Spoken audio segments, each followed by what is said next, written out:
From eoneil22@hotmail.com. Sent Saturday, June 8th, 2013, 12:42 p.m. To gdl824@yahoo.com. Subject, hi. Don't you hate it when people use smiley faces in their emails? From gdl824@yahoo.com. Sent Saturday, June 8th, 2013, 12:59 p.m. To eoneil22@hotmail.com. Subject, not really. Smiley face. Since Saturday, June 8th, 2013, 1:04 p.m. Subject, not really. I'm going to ignore that. I read once that in Russia, they usually end the salutation of a letter with an exclamation point. Isn't that funny?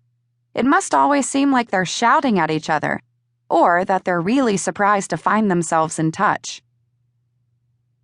From gdl824@yahoo.com. Sent Saturday, June 8th, 2013, 1:07 p.m.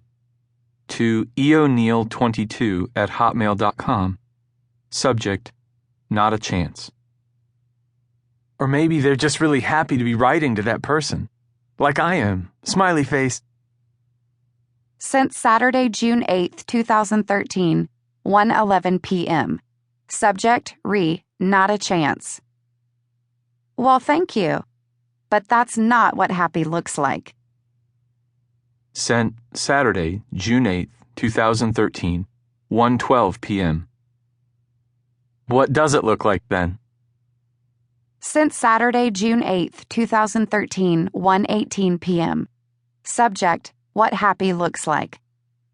Sunrises over the harbor, ice cream on a hot day, the sound of the waves down the street, the way my dog curls up next to me on the couch, evening strolls, great movies, thunderstorms, a good cheeseburger, Fridays, Saturdays, Wednesdays even, sticking your toes in the water, pajama pants, flip-flops, swimming, poetry, the absence of smiley faces in an email. What does it look like to you? 1. It was not all that different from the circus, and it came to town in much the same way. Only instead of elephants and giraffes, there were cameras and microphones. Instead of clowns and cages and tight ropes, there were production assistants and trailers and yards upon yards of thick cables. There was a sense of magic in the way it appeared as if from nowhere, cropping up so quickly that even those who had been expecting it were taken by surprise.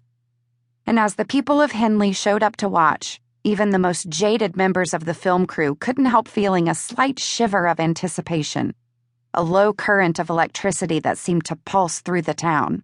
They were used to filming in locations like Los Angeles and New York, cities where the locals gave them a wide berth, grumbling about the traffic and the disappearance of parking spots, shaking their heads at the huge lights that snuffed out the darkness. There were places in the world where a movie shoot was nothing more than a nuisance, a bothersome interruption of real life. But Henley, Maine was not one of them. It was June, so the crowds that had gathered to watch the men unload the trucks were fairly large. The size of the town rose and fell like the tides. Through the winter, the full-timers rattled around the empty shops, bundled against the frost coming off the water. But as soon as summer rolled around, the population swelled to 4 or 5 times its usual size. A stream of tourists once again filling the gift shops and cottages and B&Bs that lined the coast. Henley was like a great hibernating bear, dozing through the long winters before coming back to life again at the same time each year. Most everyone in town waited eagerly for Memorial Day, when the seasons clicked forward and the usual 3-month frenzy of boaters and fishermen and honeymooners and vacationers invaded. But Ellie O'Neill had always dreaded it, and now, as she tried to pick her way through the thick knots of people in the village square, she was reminded of why.